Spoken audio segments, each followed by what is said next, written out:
There are hundreds.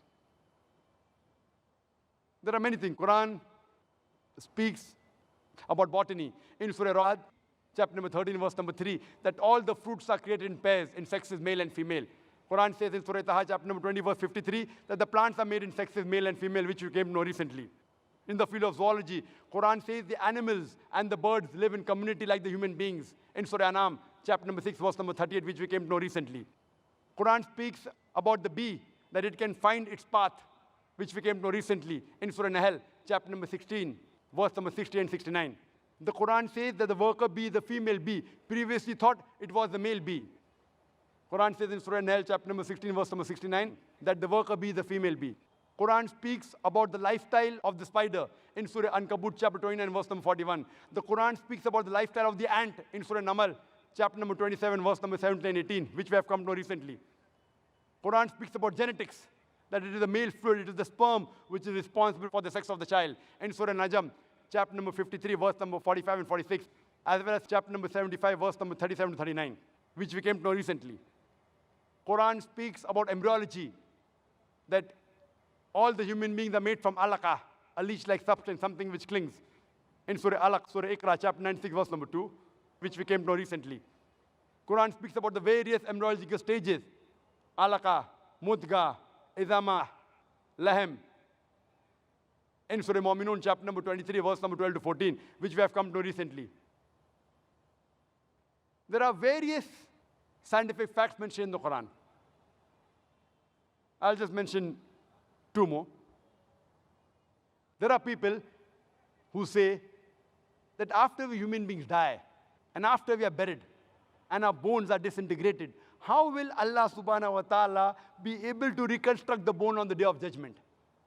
So Allah says, it's mentioned in the Quran, chapter number 75, verse number 3 and 4, that when they say that how will Allah be able to reconstruct the bones on the day of judgment, tell them, Allah can not only reconstruct the bones, He can even reconstruct in perfect order the very tips of your fingers. What does Allah mean by saying He can not only reconstruct your bones, He can even reconstruct in perfect order the very tips of your fingers?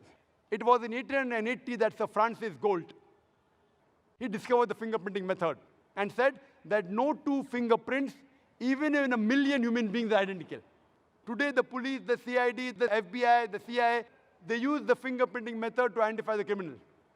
Quran speaks about the fingerprinting method 1400 years ago, and we discovered in 1880.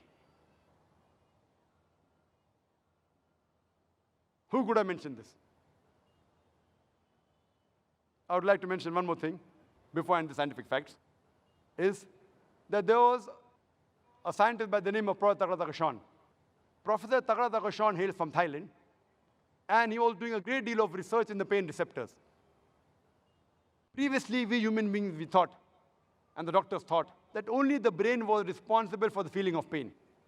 Today, we come to know that there are certain receptors in the skin which are also responsible for the feeling of pain. That's the reason when a person of burn injury comes to a doctor, the doctor takes a pin and pricks it in the area of burn. If the patient feels pain, the doctor is happy. The pain receptors are intact. If the patient does not feel pain, the doctor is sad. The pain receptors have been destroyed.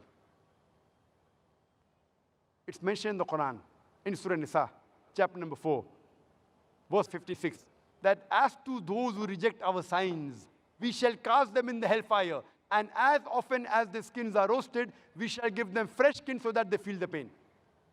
Indicating there is something in the skin which is responsible for the feeling of pain. Imagine, Quran speaks about the pain receptors 1400 years ago. And Professor Tagra Tagashan, when he came to know this is mentioned in the Quran, in the 9th Medical Conference in Riyadh, in the conference itself, he said the Shahada and said, La ilaha illallah, Muhammad Rasulullah. There is no God but Allah, and Prophet Muhammad, peace be upon the messenger of Allah. So when you ask the atheist, who could have mentioned this in the Quran? The only reply he can give you is the same which he gave you earlier. It is the creator. It is the maker. It is the producer. It is the manufacturer. It is the inventor. This creator, this producer, this manufacturer, this maker, this inventor, we Muslims call him as Allah.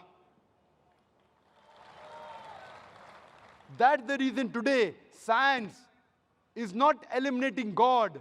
It is eliminating models of God. La ilaha illallah. Scientists today, they're eliminating models of God. This cannot be God. This cannot be God. They aren't eliminating God. And a famous philosopher and scientist, Francis Bacon, he said that those who have little knowledge of science, they become atheists. But those who have in-depth knowledge of science, they become a believer in God. I would like to end my talk with the quotation of the Quran from Surah Fussilat, chapter 41, verse number 53, which says, سَنُورِيهِمْ آيَاتِنَا فِي الْآفَاقِ وَفِي أَنفُسِهِمْ حَتَّى يَتَبَيَّنَ لَهُمْ أَنَّهُ الْحَقُّ أَوَلَمْ يَكْفِ بِرَبِّكَ أَنَّهُ عَلَى كُلِّ شَيْءٍ شَهِيدٌ. That soon we shall show them our signs into the furthest regions of the horizons and into their souls, until it is clear to them that this is the truth. وَآخِرُ دَعْوَانَا الْحَمْدُ لِلَّهِ رَبِّ الْعَالَمِينَ.